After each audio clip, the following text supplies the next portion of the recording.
I've been talking about the question of who should rule in Plato's Republic.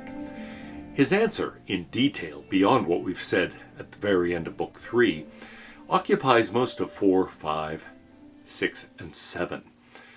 And that is worth discussing, though there are other videos where I talk about the allegory of the cave, and the divided line, and the theory of forms, and a variety of other things that come up in those books. I do want to go back to Book 4 and Book 5 and examine what he says there about the ideal state. It's a form of aristocracy. It should be ruled by those who are best suited to serve the interests of the state, and who have the most virtue themselves, the most wisdom, the most courage, and so on. But I want to look ahead to Books 8 and 9 to see what goes wrong. He gives us a theory of the virtuous person and the virtuous state, the just person and the just state, in those intermediate books. But I think we learn a lot by seeing what goes wrong, and we can work backwards. In general, in philosophy, I think it's often easiest to think about the cases where something goes wrong, and then work backwards to what it means for something to be in a perfect state where nothing is going wrong. Usually we're much more aware of the mistakes than we are when things go right. And so it's often easier to focus on the negative side and then work backward to the positive. Plato, of course, doesn't do that. He gets to those issues later. But I'm going to jump ahead and talk about the 4 kinds of state where things go wrong, where we no longer have the right people ruling. And if we understand what goes wrong there, I think we'll be better positioned to understand why he says what he says about the ideal state. So let's jump ahead to Book 8 and think about the ways in which things go wrong. Socrates begins his discussion of states of the state and states of the soul where things go wrong, where things are out of balance, by observing that the structure of the soul and the structure of the state are analogous. That's the argument he made at the beginning of Book 4. It's also the argument that motivates the entire structure of the Republic. He says there is some kind of analogy between the soul of the person who rules and the structure of the state, and in general that the structure of the ideal state would match the structure of the ideal soul. So when we look for conditions in the state where things have gone wrong, they correspond to ways in which the structure of the soul can go wrong, in which there can be something wrong with the order of the soul. And he thinks that there is a kind of correspondence between, not only in the abstract, the ways in which things can go wrong in the soul and in the state, but also the way in which things go wrong in a state correspond to the way things go wrong in the souls of the rulers of that state. The best form of government, Socrates says, is aristocracy, rule by the best. We'll come back to thinking about what he means by that. But things begin to fall apart, even in the ideal state, even in an aristocracy where philosophers, those who are most dedicated to the truth and to virtue, are in charge and are ruling. Eventually, that starts falling apart, and we'll see how. And so the 4 unjust versions of the state emerge in sequence, really, from the dissolution, from the devolution of that kind of state. So each of the types evolves out of the previous type. And you might say things get worse and worse. We've got an ordering here of states from the best to the worst, and it corresponds to an ordering of states of the soul from best to worst, from virtue to its nearly complete opposite. So let's talk first about a basic principle. Socrates says there is a principle that he's often noticed, a simple and unvarying rule that in every form of government, revolution takes its start from the ruling class itself. Marx said, the ruling ideas of an age are the ideas of its ruling class. Well, Socrates thinks the problems of an age are the problems of its ruling class. Every revolution starts with some kind of issue within the ruling class itself. And that's the way these states evolve one into another. There's some kind of problem in the ruling class, in the souls, as we'll see, of those who rule, that leads to the evolution, really the devolution of society, to a worse form of government. He says aristocracy, rule by the best, even though it is the best form of government, can decline. Now, why would it decline? If we're in the ideal state, what could go wrong? We've got virtuous leaders. Well, the answer is leaders don't live forever. Eventually, those leaders are replaced by those who come after them. Now, it might be simply another person. It might be in a monarchy, their own children. It might be in a different form, their own assistants, their own auxiliaries, their own helpers, the people who have been trained up in government under them. However exactly that rule of succession works in a state, it doesn't necessarily replace people who are virtuous, people who are the ideal rulers, with other people who are virtuous and ideal rulers.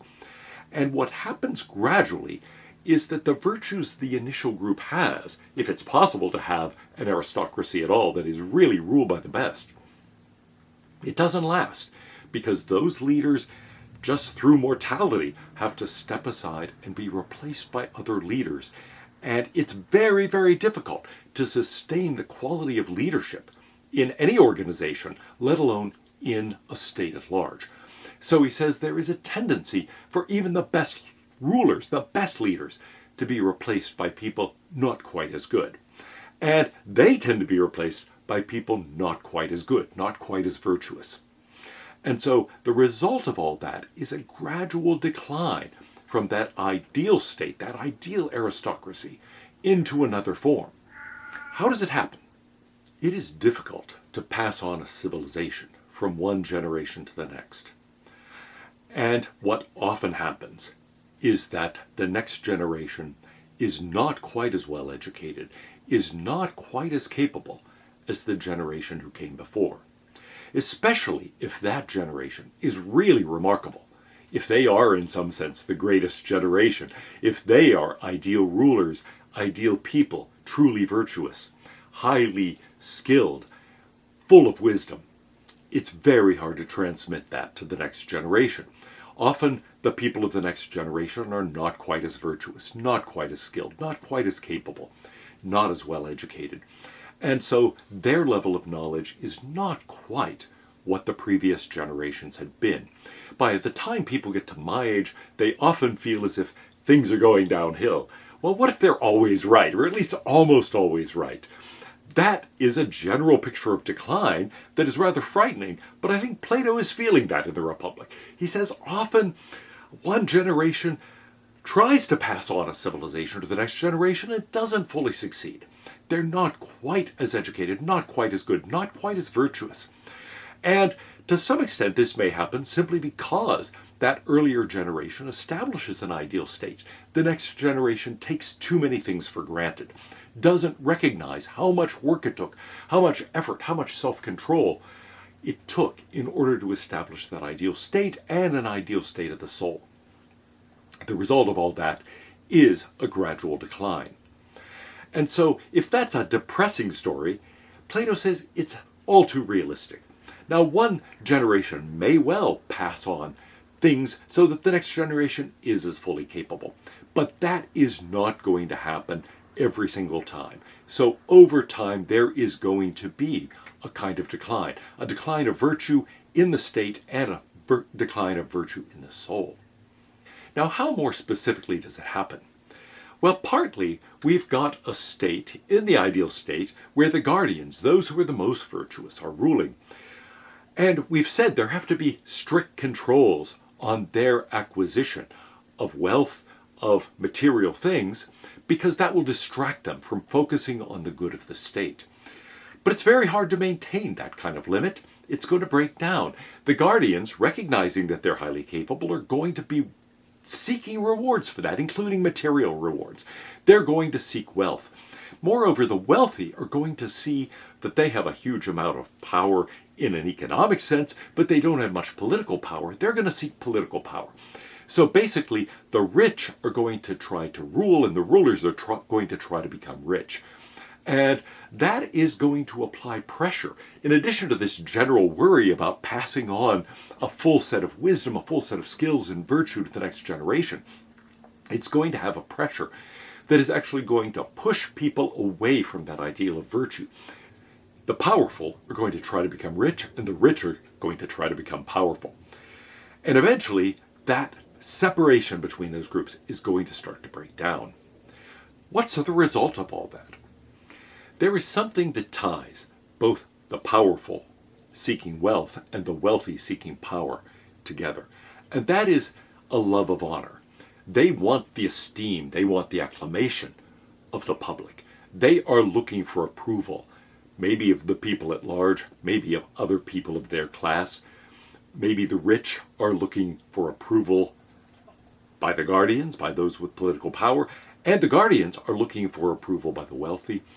In any case, however that goes, what really ties them together and what begins to exert increasing pressure is that desire for honor. And so Plato says the next form of government that comes after aristocracy is a timocracy. That is to say, ruled by those seeking honor. It is a society, a set of values that seeks honor as a positive thing and tries to avoid shame as the negative side of that. So an honor and shame-driven culture begins to predominate and drive out a culture based on virtue. The result of that timocracy is this idea of people in charge, people ruling on the basis of seeking approval, on the basis of seeking esteem and honor, and trying to avoid shame. Now, Plato says those who seize power in such a state will be high-spirited and simple-minded. They will be avid of wealth. They will be seeking power or seeking wealth or some combination of the two, depending on which one they lack. They will own storehouses and private treasuries. They will be prodigal of others' wealth because of their appetites, enjoying their pleasures stealthily and running away from the law. Now, in the soul, this corresponds to rule by the spirited element. There is nothing wrong with the spirited element as such. It usually is an ally of reason. And indeed, among the auxiliaries in the ideal state, who are predominantly controlled by spirit, by the spirited element, in other words, by emotion, by passion, still it's guided by reason. It looks to reason. And so, although they are not fully virtuous in the sense of those who are really able to have reason master things, they nevertheless look to reason as a guide and have some ability to actually channel or direct emotion in the direction that reason would approve. But in the timocratic state and in the timocratic soul, that is not true. It is a seeking for esteem, for honor, for the sake of honor. Not reason-directed, but simply driven by pure passion, pure emotion, pure ambition, you might say. So there is a desire for wealth here, partly because wealth is something that tends to bring people esteem. It tends to bring them honor. But there are other ways of achieving honor as well. Seeking office, for example, gaining recognition, becoming well-known, becoming famous, having accomplishments or achievements that one can point to, winning awards. And all of those things are going to be the intrinsic goods for the timocratic soul. They are not merely going to be means to virtue. It won't be something that follows from virtue. Instead, they will be sought for their own sakes. Now, there are at least three problems with a timocratic society, a timocratic form of government, where people are controlled by a desire for honor and trying to avoid shame. What's wrong with it? Well, first of all is the problem that James Wilmerding has referred to as fortuity. That is to say, in such a society, the rulers and, by extension, other people become other-directed. They're focusing on the approval of others rather than on virtue itself. Now, that, as we'll see in some ways, has an advantage. They're taking the opinions of others seriously. Nevertheless, it is something that is not internal. It is something that is not driven by a proper balance of the soul. It is something that is directed outward. And so, basically, it's a matter of luck whether that turns out to produce virtuous action or not. It depends on the attitudes of other people. If you are really controlled, in other words, by the norms of your society, whether you behave well or badly is going to depend on those norms and how good or bad your society's norms are. So it's going to be a matter of luck whether you coincide with virtue. The second problem is intellectual passivity. The leaders are going to be in the position of those that Socrates talks to in Plato's early dialogues. They're going to have opinions. Sometimes they're going to be pretty good opinions. The problem is they're utterly unreflective in the way they hold them. They're not going to be able to support these with any rational argumentation. They won't even be able to define them. They are going to be in the position of somebody who is easily blown off course by any kind of consideration or pressure or argument they encounter, just like Laches, just like a variety of other figures in the early dialogues. They won't truly understand what position they're holding, even if it turns out to be the right position. So even if they end up doing the right thing, it won't be for the right reason. It won't be for any reason they can adequately explain. The last problem is duplicity. People are going to be trying to appear moral in order to gain esteem rather than to be moral. What they'll care about is appearances, about the opinions of others and how others view them, not how they really are. And that focus on appearance as opposed to reality, on merely seeming to be moral as opposed to being moral, Plato sees as a serious problem. Now, there's nothing as such wrong with honor or shame. There's nothing wrong with being concerned with the opinions of others. But it shouldn't be in place of your own rational construction, of your own thinking things through, and being concerned with the opinion of your own reason, the best part of your soul. And that's what the Timocrat ends up being like. They value honor for its own sake. They seek to avoid shame for its own sake. They value the appearances and the opinions of others as opposed to the reality. And that becomes the problem. Still, Plato says this is the second best form of government. And you might at first think, well, why? After all, the leaders in this form of government are not going to be capable of virtue. They have souls that are controlled not by reason. They are not balanced by reason. But they're under the control of emotion, of the spirited element. Now that presents a kind of problem, because insofar as it's independent of reason, it's not controlled or directed by reason, it's going to mean that it will be, to some extent, a matter of luck. How much do those appearances match reality in that social setting? It's easy enough to see they won't really be capable of justice, or courage, or moderation, or wisdom, simply because they are not directed by reason. They're directed by something else. But here's why it's second best. Emotion, the spirited element, is usually an ally of reason. And even if it's not directed by reason in this kind of state and in this kind of soul, nevertheless, it does have a concern for the opinions of others. To be other-directed is not ideal, but it's better than being directed purely by desire, for example, or purely by tyrannical seeking of domination or power or something of that kind. And so Plato is concerned to say, yeah, emotion, being other-directed, really being what Kant would call heteronymous, being directed by something outside yourself. It depends how good that thing outside yourself is, how well that direction manages to push you in the right direction. So it does require luck, but at least you're being directed by something. At least you're taking the opinions of others seriously. At least you're taking their moral concern, if not your own moral concern, seriously. And so that's better than the alternative that just ignores it altogether. Now, it can be hard sometimes to distinguish these, and especially in a setting if a lot of people, and in particular the people you look up to, the people you're trying to seek the approval of, if they have the wrong values, you're going to end up with the wrong values too. But at least you're concerned with the opinions of others. You're looking outside yourself. Not ideal, but better than looking at the worst parts of yourself. So there's a kind of other-directedness here that is not ideal, but it's better than a real negative sort of direction that can emerge in other states.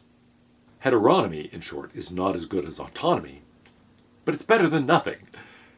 And in that way, you might say, the person who is a Timocrat, who is controlled by honor and shame, is something like an image or reflection of the virtuous person.